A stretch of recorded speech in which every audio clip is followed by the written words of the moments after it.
Salut, ça va bien, j'espère. Je vais bien, grâce à Dieu. Alors, je continue avec ma série de méditation, de partage sur l'évangile selon Jean. Et là, je fais beaucoup de petites vidéos comme ça parce que, en fait, j'ai commencé à méditer. Et c'est au bout de 4, 5, 6 chapitres que je me suis dit, ah, ce serait intéressant de partager certaines choses pertinentes que je remarque.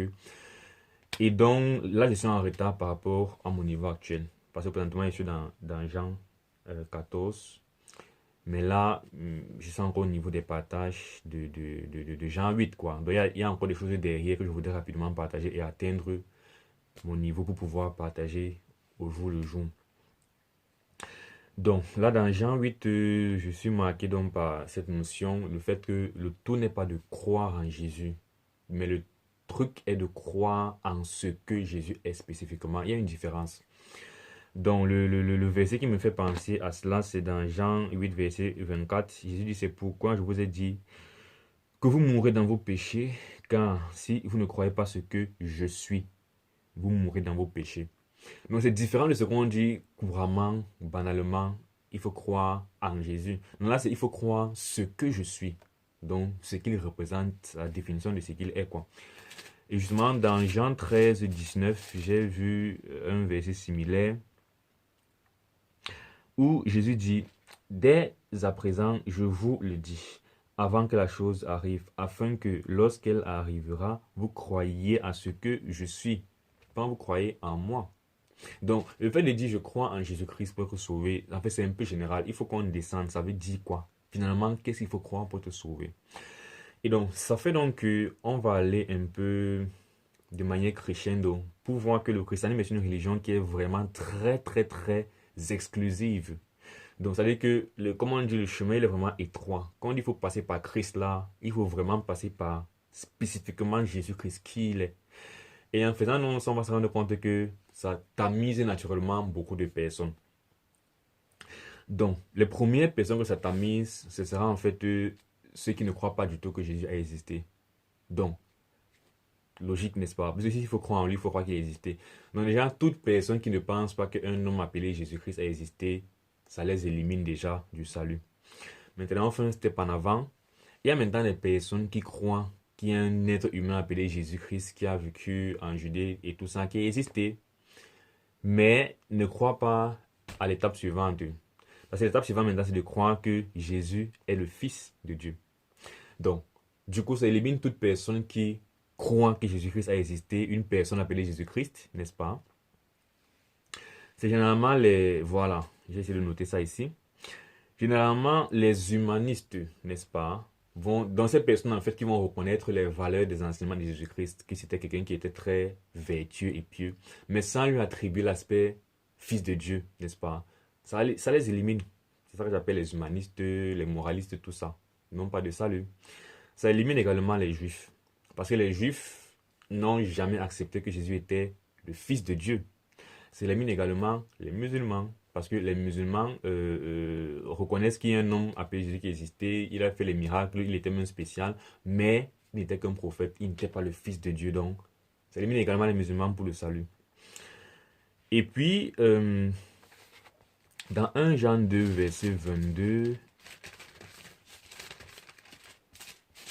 on voit un peu la gravité de ne pas croire que Jésus est le Fils de Dieu. 1 Jean 2, verset 22. Qui est menteur sinon celui qui nie que Jésus est le Christ? Celui-là est l'antéchrist qui nie le Père et le Fils. Donc, le fait de nier que Jésus-Christ est le Christ, parce que la définition de Christ, c'est le Fils de Dieu, le sauveur du monde qui est spécifiquement le Fils de Dieu qui devait venir dans le monde. Voilà. Quand on annonce le Christ, on dit quoi? Que l'éternel, bref, le Christ, quoi.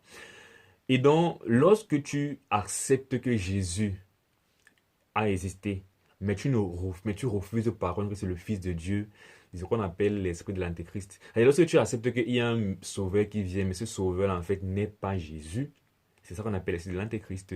Et non, par définition, l'islam et le judaïsme sont des religions antéchrist. Ce sont des religions qui seront très ouvertes en fait à recevoir l'antéchrist quand il viendra, parce qu'eux, ils n'ont pas reçu le vrai Messie, le vrai Christ. Ils sont plutôt en train d'attendre un Messie qui arrive. Et donc, c'est pour ça que quand l'antéchrist viendra, ils vont facilement le recevoir. Et fermer la parenthèse, mais pour dire que, step en avant, si tu ne crois pas que Jésus-Christ est le Fils de Dieu, ça t'élimine. Et jusqu'ici, je pensais que ça suffisait de croire qu'il est le Fils de Dieu pour être sauvé.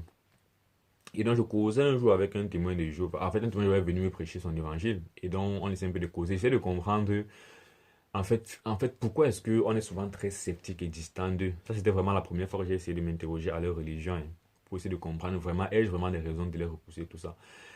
Et quand on causait donc, ils m'ont dit vraiment, hein, quand je leur ai donné ce que moi je crois, ils étaient d'accord que Jésus est le sauveur du monde, d'accord qu'il est le Fils de Dieu, d'accord avec tout ça. Mais il y a un problème, ils n'étaient pas d'accord que Jésus est Dieu. Et donc là, ça c'est le step encore en avant. Il faut croire que Jésus est Dieu. Sinon, je reviens à ce qu'il a dit dans Jean 8, hein. Jean 8, verset 24.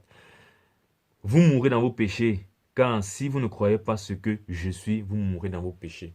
Donc, que faut-il faire pour être sauvé? Il faut croire que Jésus-Christ est quoi? Le Messie, le Fils de Dieu, Dieu. Dans 1 Jean 5, verset 21,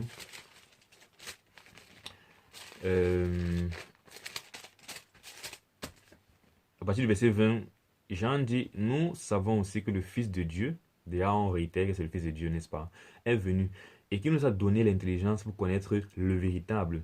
Donc Jésus est venu nous faire connaître Dieu, dont le véritable c'est Dieu. Et nous sommes dans le véritable en son Fils Jésus-Christ. Nous sommes en Dieu, le véritable, en son Fils Jésus-Christ. Maintenant, c'est lui qui est le Dieu véritable et la vie éternelle. Donc en fait, Dieu est Jésus, bien Jésus-Christ, en fait, est le Dieu. Finalement, Jésus est Dieu. Donc, ça fait donc que, va finalement, le fond de la personne de Jésus-Christ, va ce qu'il faut croire pour te sauver. Si tu ne crois pas en ça, tu vas mourir dans ton péché.